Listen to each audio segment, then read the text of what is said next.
won the election. They did. We don't have 600 presidents. We have one president. And now he's going to be able to actually govern. And so you could make an argument that this week or the last 2 weeks, the best week or 2 weeks of his entire presidency. Doesn't mean it's good for America, but Oh, it was pure carnage on live TV. Scott Jennings didn't just show up to the CNN panel, he lit a rhetorical grenade and walked away without flinching. While the liberal pundits were busy echoing each other's tired talking points, Jennings calmly unleashed the ultimate reality check. Trump just had a headline-shattering wind-stacked week, and no amount of media denial could smother the facts. Cue the meltdown. You could practically see the panic ripple across the table as Jennings spelled out the uncomfortable truth. Trump isn't just surviving, he's steamrolling. Courtroom victories, foreign policy wins, and a media narrative crumbling in real time. That wasn't part of the left's script, and it showed. The usual CNN smugness quickly twisted into a televised therapy session. But here's the twist that really sent shockwaves. Jennings hit them with the Kagan reversal. Yep, that Kagan. The very logic liberals once clung to about nationwide injunctions, Trump just flipped it on them, legally and strategically. Jennings dropped that bomb with precision, and suddenly the entire panel was scrambling to shift the subject. Too late, the damage was done. While Democrats keep recycling moral outrage and clinging to worn-out slogans, Trump's racking up tangible wins that the media can't spin away. And Jennings, with surgical clarity, exposed just how hollow their narrative has become. No shouting, no theatrics, just one man dropping undeniable truths in a room full of desperate deflection. If you needed proof that the tide's turning, this was it. Nationwide injunction has been sort of the bane of the existence of Democrat and Republican presidents.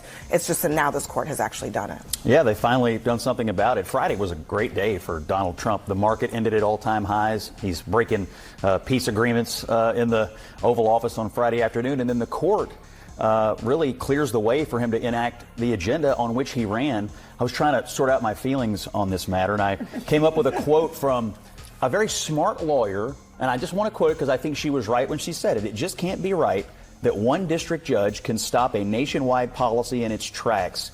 Justice Elena Kagan in 2022 said that, of course, when we had a Democratic president. Now, she voted against the decision on Friday. Just goes to show you that some of these folks really are hacks. But as you correctly said, this has been the bane of existence of presidents, and I'm glad they went ahead and fixed it, because it's not right that one of these individual district court judges can act like a king or a monarch. You want to talk about selective outrage? Let's rewind the tape. In 2022, Justice Elena Kagan practically screamed from the bench that it was outrageous for a single federal judge to block a president's nationwide agenda.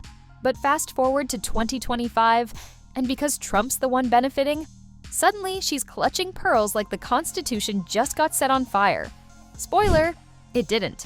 The court's decision didn't even touch the sacred cow of birthright citizenship. It simply told activist judges to stop acting like shadow presidents. No more blanket injunctions from coast to coast. That's not a legal loss. That's a massive W for executive authority and a direct gut punch to the rogue bench that thinks it's running the country from a single courtroom.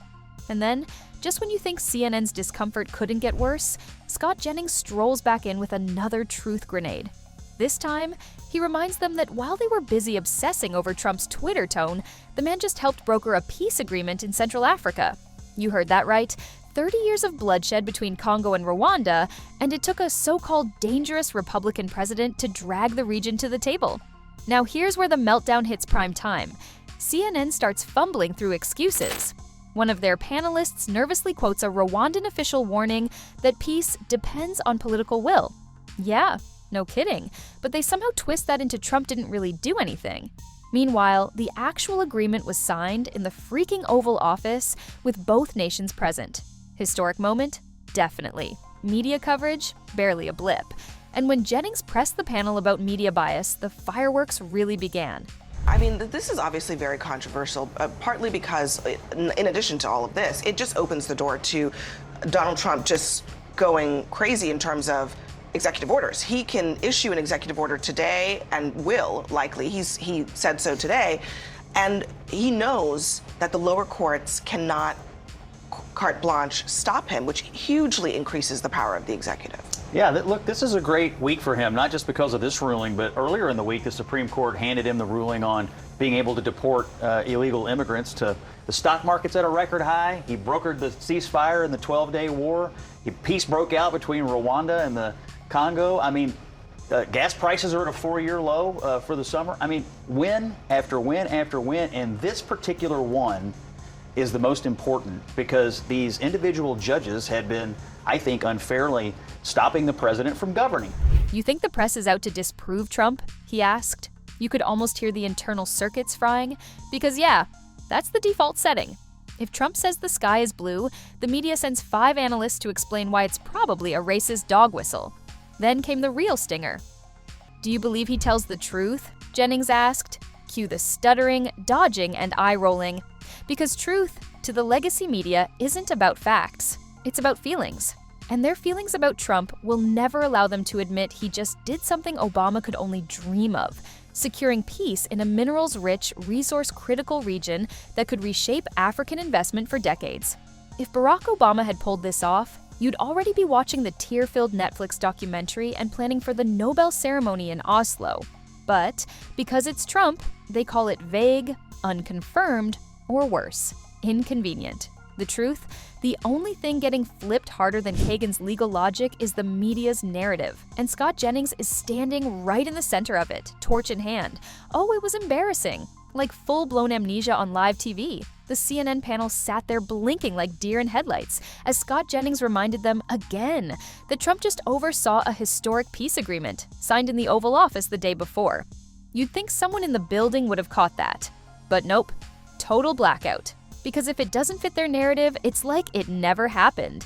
This is how media bias plays out in real time. Selective blindness and manufactured outrage. Trump could cure a disease on live television and CNN would report it as a controversial medical stunt. So there's Jennings, alone on the battlefield, listing off Trump's actual wins, and you can feel the tension crackling through the screen as Ashley Allison tries desperately to pivot into hypotheticals and fear-mongering. Why? Because the facts are brutal. Trump didn't just rack up a court win, he steamrolled the week. A Supreme Court decision that shackles rogue district judges from halting national policy? Check.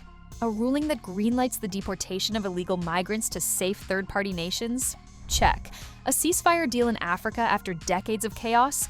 Oh, you mean the one CNN pretended didn't exist until Jennings shoved it back into the conversation?